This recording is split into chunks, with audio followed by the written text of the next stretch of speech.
actually with Oswald Digestive Clinic, and one of the questions I get asked most often by everybody, honestly, friends and colleagues, when I was working in the hospital, by nurses, other dietitians, students, etc., is why did you decide to become a dietitian?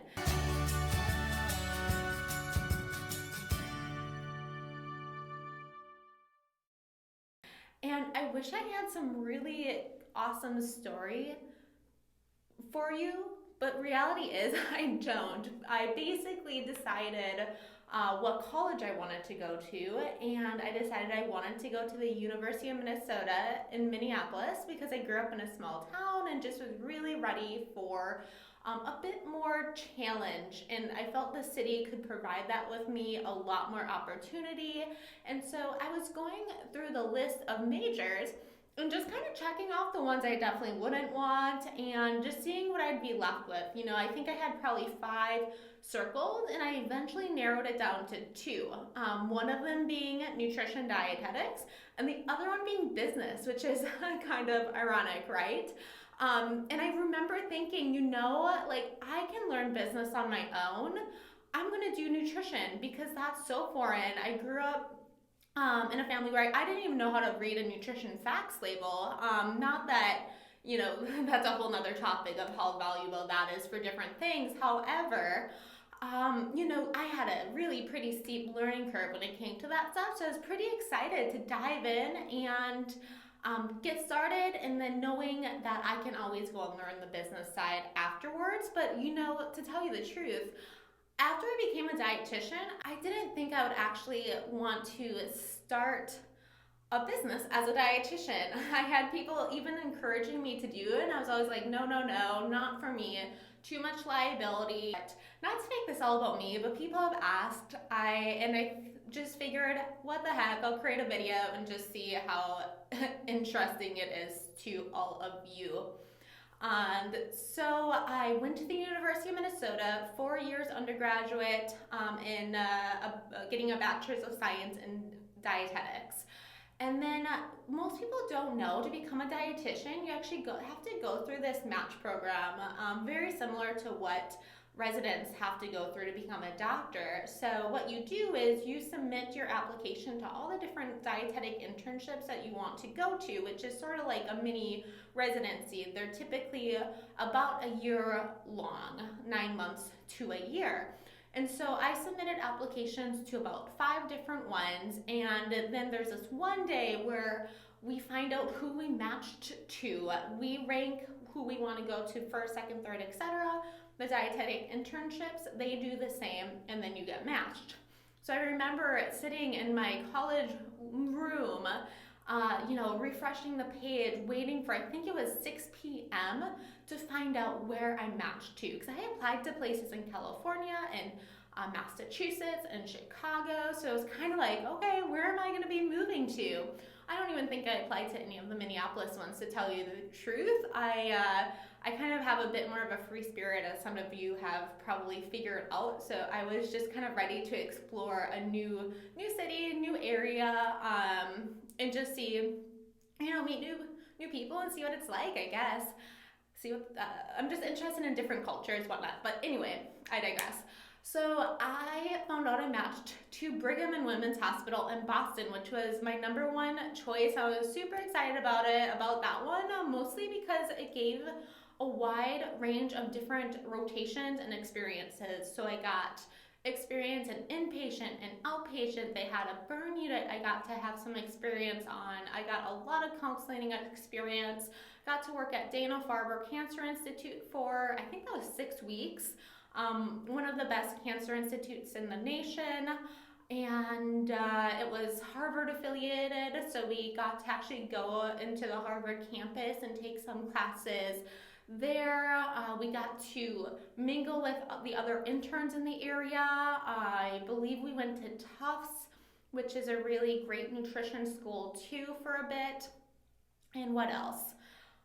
I got to choose some extra rotations. So I got to go follow a dietitian in private practice, a couple actually, and then a dietitian at a gym. So just kind of really wide range of experiences.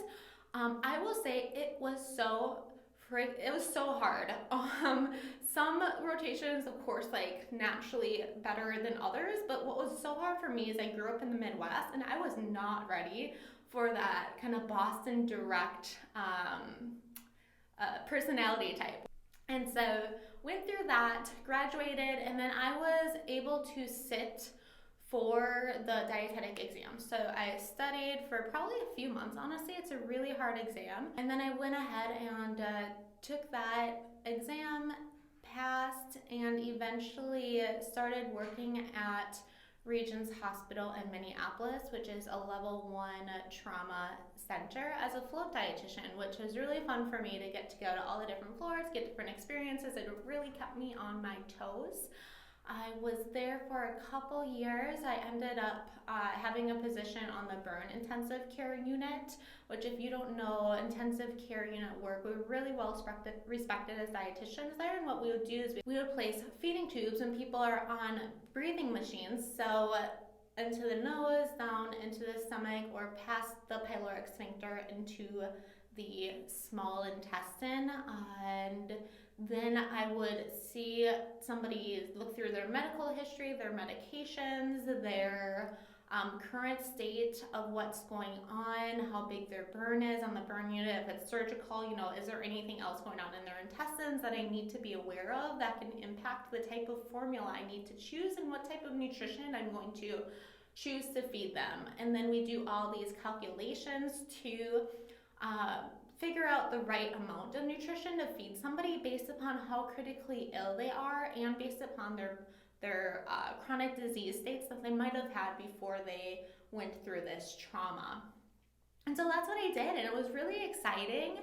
And I just kind of got to a point where it didn't feel totally aligned with me. I had an opportunity to move to California, which was really exciting for me as kind of a more of a free-spirited type. And I ended up getting a job out there that I was really, really excited about. A job where I was able to kind of follow people for longer and work with clients for a longer duration than what it was in the hospital, where they come in with a trauma and maybe the longest length of stay is about 3 months if it's a pretty bad accident. Otherwise, people are kind of coming in and out, and I think average length of stay was about 5 days at that time. That I'd have to double check that, but that sounds right based upon memory. Anyway, that's besides the point. And so I ended up moving to California, and I worked with people who were needing to have vein feedings because their gut was so unhealthy that they couldn't tolerate getting in enough food that way for one reason or another. Maybe it's Crohn's disease, maybe they had to have a bunch of resections because of Crohn's disease, because of other issues, because of maybe traumas, etc., etc. And so what we did is there's all different types of ports that can go into the body to feed somebody through their veins. The most common would be like a PICC line or like a port. And so I would actually be calculating out what an individual needed as far as calories and amino acids and lipids and vitamins and minerals and let's see. There are some other additives in there too. Maybe asking for some labs to check for different deficiencies to see how much we needed to add to the parenteral nutrition. And it really challenged me. It challenged me mentally. And I had some clients where we were able to get them to eat more through the gut, that we were able to either decrease the amount of the parenteral nutrition, or I even had some that we were tapering it off. However, a lot of times there wasn't the opportunity to really, I kind of got to the point where I just wish I had caught that person, many, many years prior, to have hopefully prevented them from getting to this point where they needed to rely on parenteral nutrition, because there's a lot of side effects to it. A big one is it's pretty hard on the liver, so after a while we have to only run it overnight and try to decrease that burden on the liver as much as possible. And certainly the other thing that really no one was talking much about at that point is that people can survive on parenteral nutrition, but what are the benefits that we're getting from real food? All those nutrients and all the ones that we don't even know about yet, like the antioxidants, the phytonutrients, those things that give food its color, that people aren't getting in parental nutrition. So that would lead to, other issues and them not feeling like great, feeling okay, they're living, thank goodness, like this is a life support for them. Otherwise, they would obviously die from malnutrition. However, again, I just wish I could catch them more upstream. So, long story short, I ended up long story short, this is way longer than I intended this video to be, so I'll find out if you find it interesting or not, but let's just keep going. And so I decided, I had a client who was on parental nutrition, also working with some functional medicine doctors in the area. And we ended up connecting with each other. They invited me into their clinic to just chat, and they asked if I would want to work for them.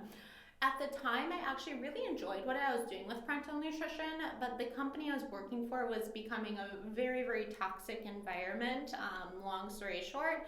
And so I was like, this could be a great opportunity for me to get out of kind of this vein feeding, more critical care environment and more upstream into prevention, into functional medicine, which is this whole arena that we practice at our digestive clinic, and just really the forefront of medicine. Honestly, it's food as medicine, it's lifestyle as medicine, and we actually see people recovering from chronic diseases that we didn't even think was possible. It's so exciting.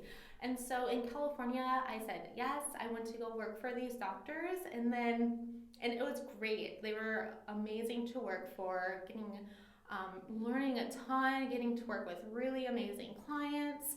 And I would have stayed working there. However, I went through a breakup and had to decide, do I want to stay in California, or is this the time to move back to Minneapolis, where most of my friends and connections, and Minneapolis just feels more like home to me. So I made the challenging decision to, yes, I'm going to move back to Minneapolis. You know what? Maybe this is a good opportunity for me to start my own business.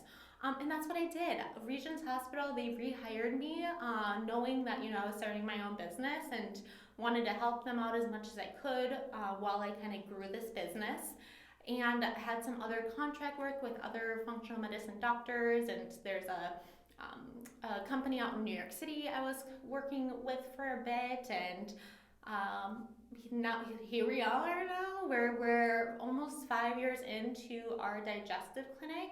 And the reason I said a little bit earlier that I was going to tell you why I decided to start our own clinic, and it's because when you work in the conventional medicine for I don't want to say so long, that's relative, right? But for long enough to realize that the processes and the abilities to make real change there, you hit roadblocks. And I'm so glad for the people who are trying to push past those roadblocks and change the system.